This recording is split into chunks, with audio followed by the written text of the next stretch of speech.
So I've been looking for this universal box for a very long time. It's one of the hardest boxes to find because I already had like 5 of them, but they were dead, and I will explain why. UniversalBox was a project from the mid 2000s. It was very popular, mainly focused on Nokia phones, but later on added Ericsson and BlackBerry and Samsung support and Sony Ericsson. The project died when the team promised to release an update to give SL3 Nokia unlock instantly, which to this day it didn't happen. It's still done only by brute force. So the team promised to release an update for the box to do it instantly, and a lot of people backed the project and pre-ordered the update, and then they just took the money and disappeared, and the project was abandoned. The problem is, it's easier if I open it and show it. The way this box was built was like Furious box, if you're familiar with it. It's the main hardware inside, and then it's got a chip that holds your activations, your licenses. So by standard, the box came with the Nokia activation, and then you could buy add-ons like the Sony Ericsson one and Samsung or BlackBerry.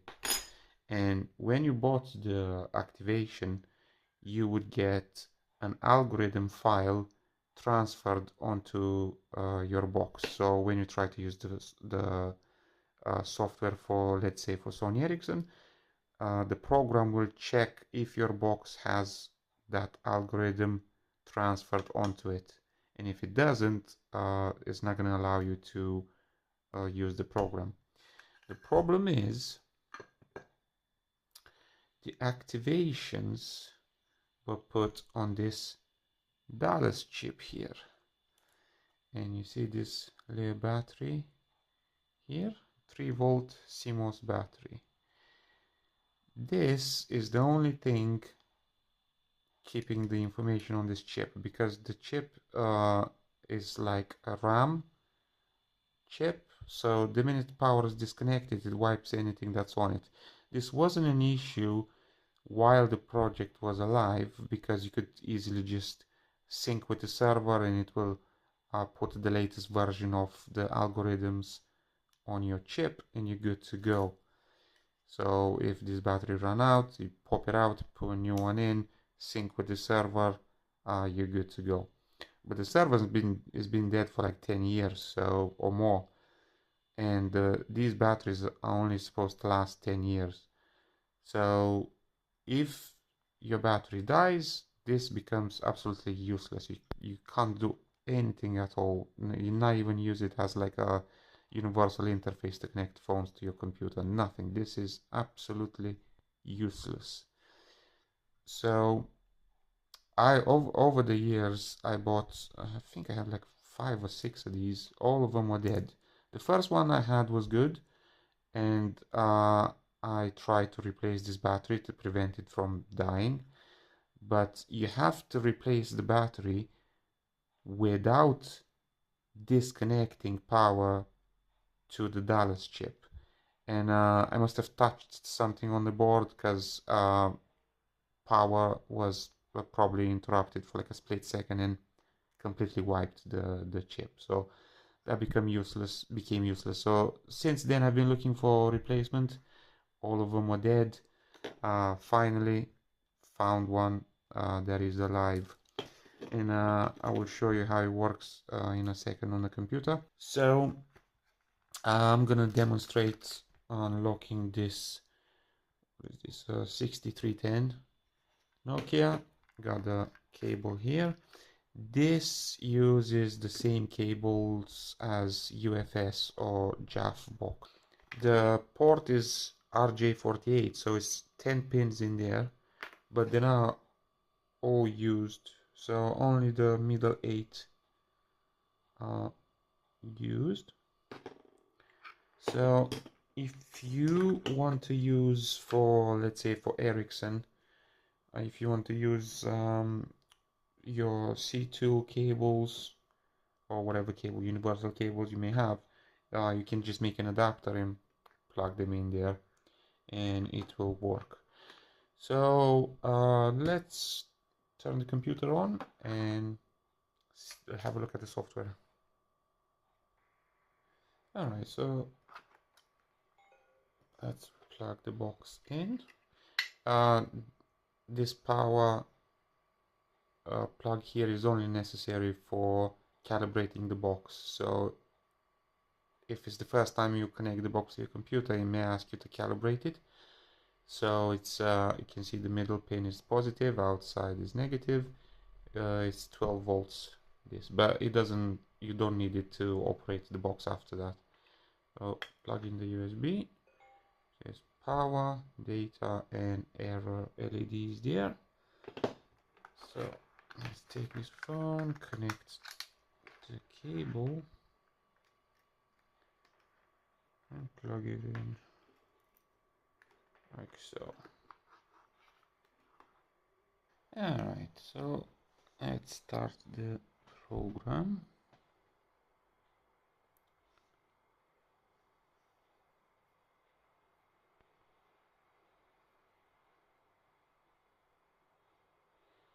Alright, first when you start the program you may see an error here like fail to open device. You want to go to setup, general, hit refresh. Oh, there it is. Apply. So the box is now open here. Here you can set the paths to the Nokia folder. Whatever you do, do not hit the update button here. Or there was another, where is it? There was another one here, or repair box. If you do that, it will delete all the algorithms from the box and render it useless, because the next step after that would have been getting the new algorithms from the server and putting them on the box, but because the server is dead, it will just kill the box instantly. So don't do that. Don't do that. Here we have the Nokia side of things. Third generation Nokia here. You can unlock it, read the info, you can flash it. Fourth generation Nokia, flash it, read info from it.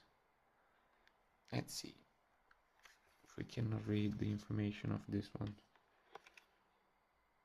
See, read info.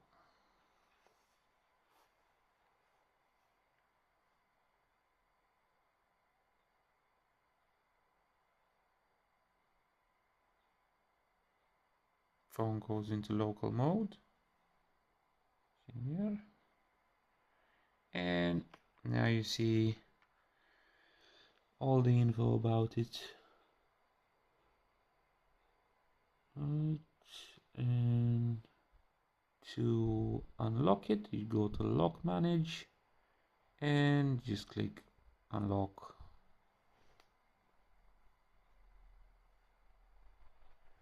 See, right lock succeeded, and that was it. That's that. Some BB5 models here are available.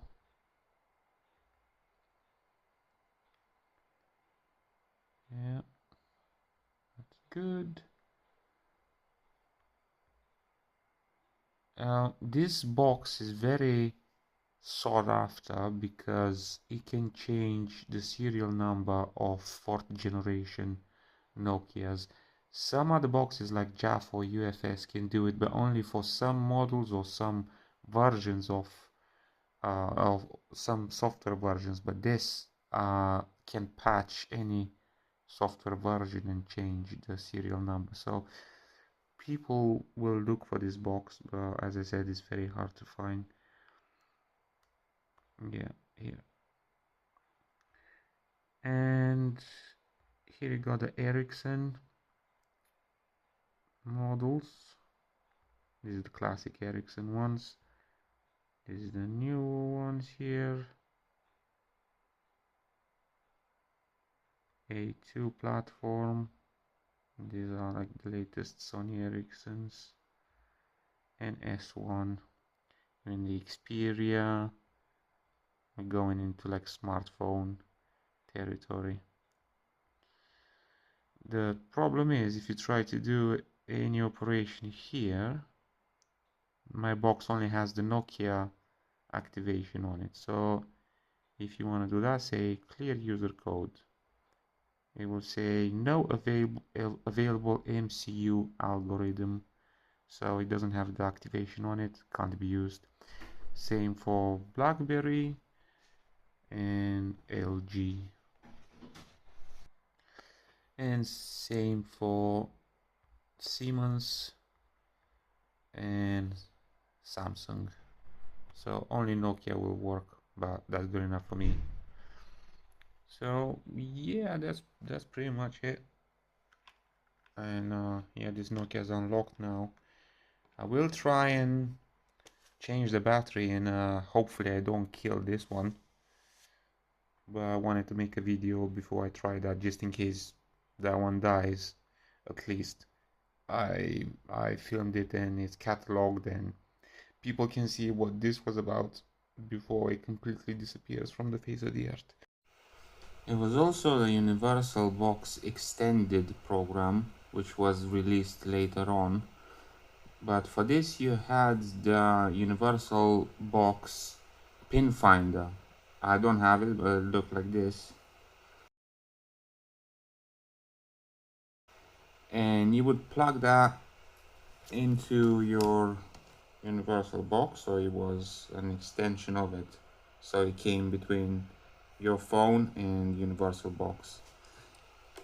And let's have a look at that one. Because I don't have it, I have to use this loader here.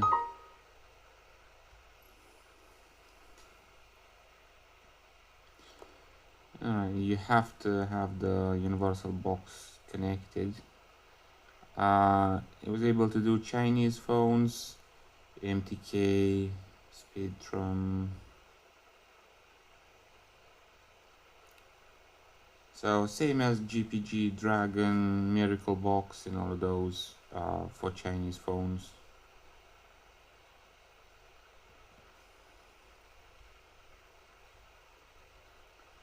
Huawei modems. This one works fine even without the adapter because it calculates the code by the serial number. You can also use the COM ports. Laptop codes can be calculated here also. HP, Siemens, Samsung, Dell, Sony, yeah. So just put the serial number from the back and it will calculate the BIOS code. So that's useful. Samsung smartphones. Now for this you need the adapter because you would plug the phone into that adapter.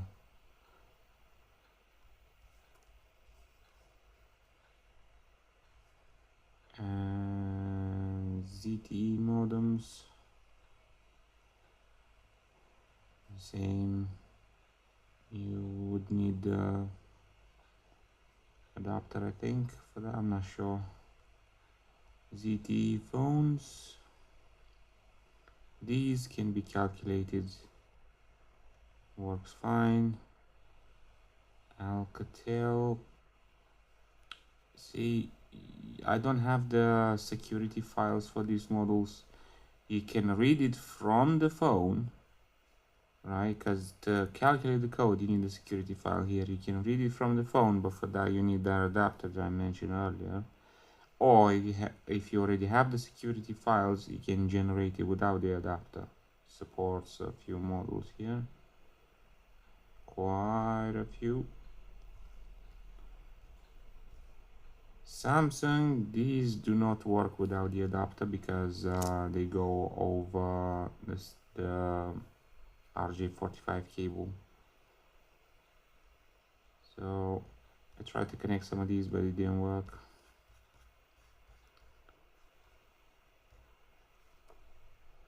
And yeah, that's it for that. This was a free add-on, but you had to buy the pin finder adapter for it.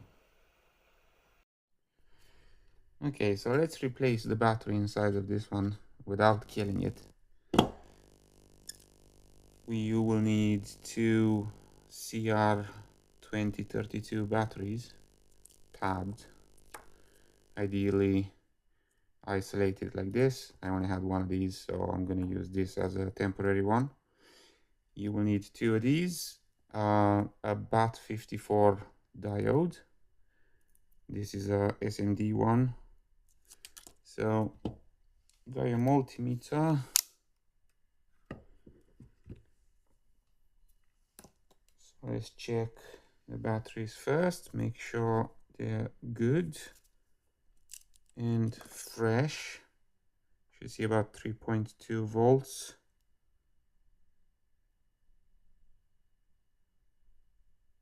That's 3.288 there. And be careful how you attach the diode here. If you're using SMD one like I did, these are the inputs. The top one there's the output. So before you start, just check the polarity there. Make sure you solder it properly. You got 3.288 there. And output should be slightly lower. 3.245 there. The diode is required because the battery inside, let me open it and I'll show you. We've got two screws here.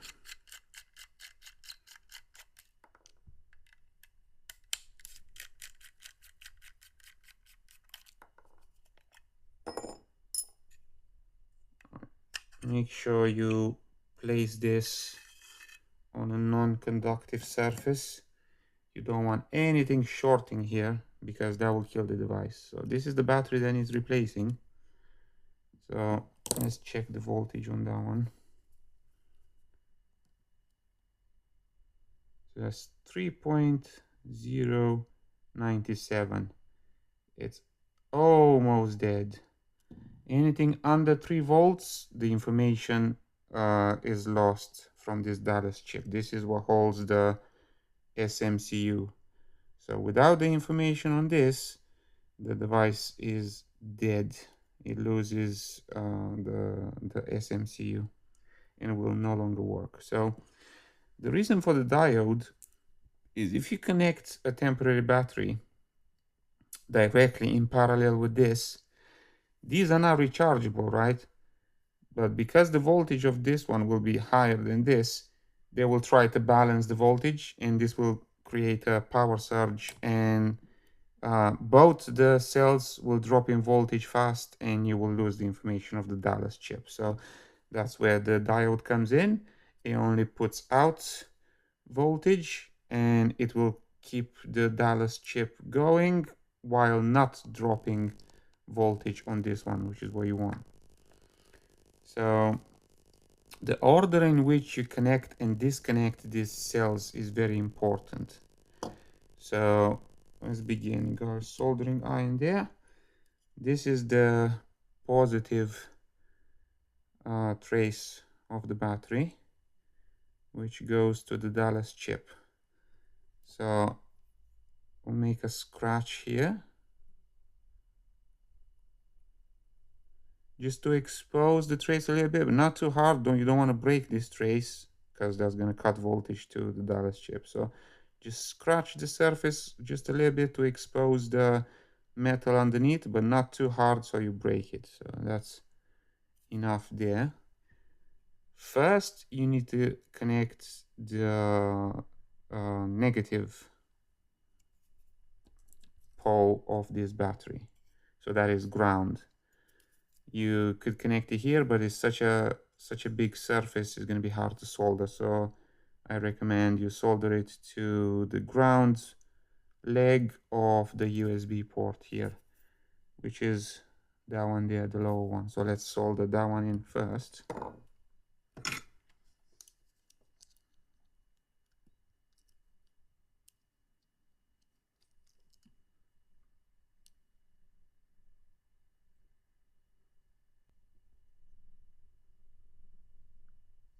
Okay, so that is secure there.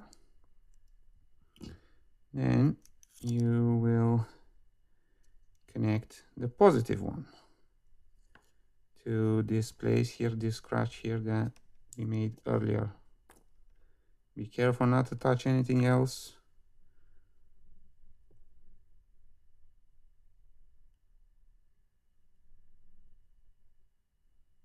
Okay. Now, let's turn that around carefully and check the voltage again. Negative there, positive there. See, now the voltage is 3.111, which means this temporary battery is feeding the Dallas chip.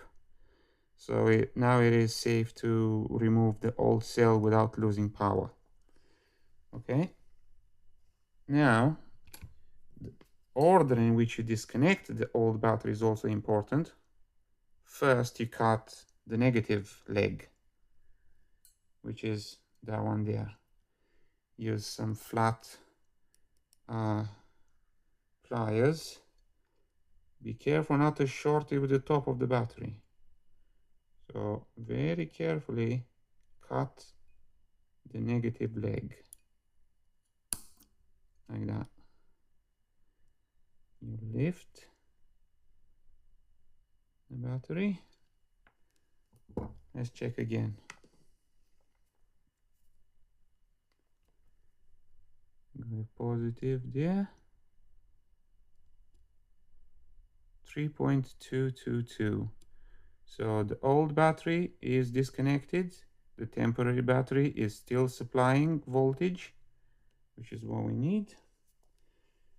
Now we cut the positive pin without shorting it. So with your pliers, be careful not to touch the positive with the negative. That's going to create a short. So let's lift that slightly.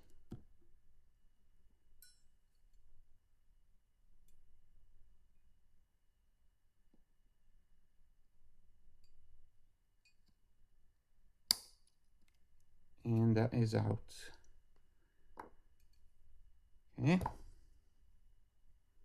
Now we have our permanent battery that we will leave in here.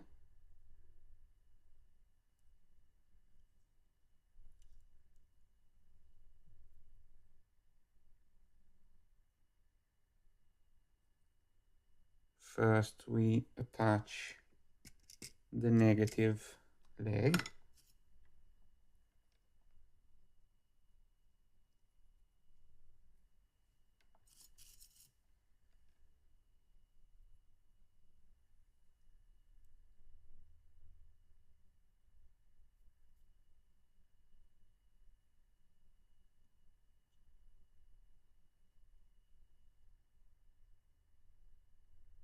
Okay.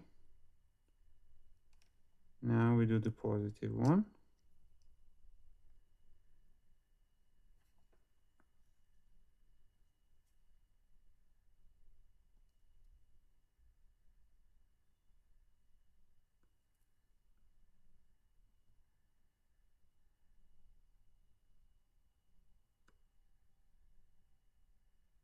All right.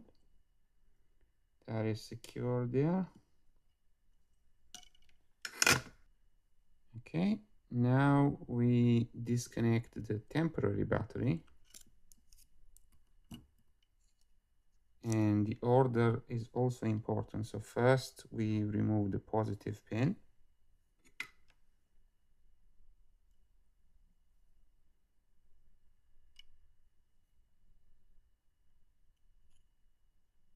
and now the negative one.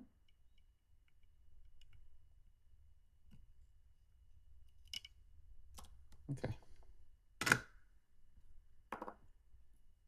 So now the new battery is safely supplying the Dallas chip, and it will last for another 10 years or so. It's good to check the voltage regularly to make sure it doesn't get close to 3 volts, so you don't lose the information. You can put a piece of tape on this to secure it to the PCB so it doesn't wiggle around.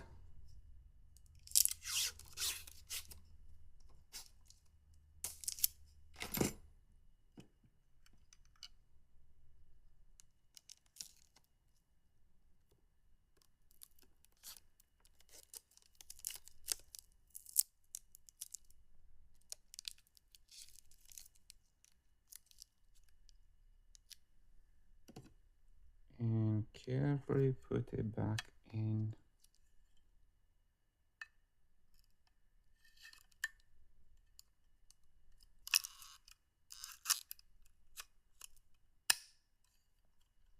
See, that doesn't move around there, so there's no tension on it. Put it back.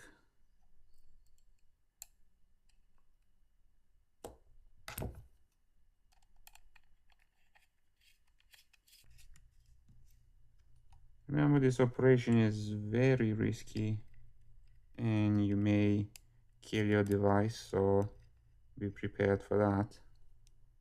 But the device is gonna, if the voltage is very close to 3 volts and it's about to go under, the device is gonna die anyway. So you may save it, you may kill it, or you can just let it die on its own.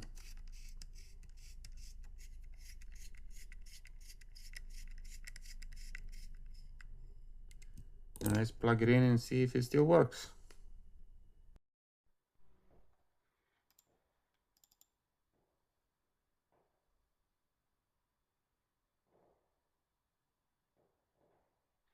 Yep, it's still alive, thankfully. So that's it. Thanks for watching.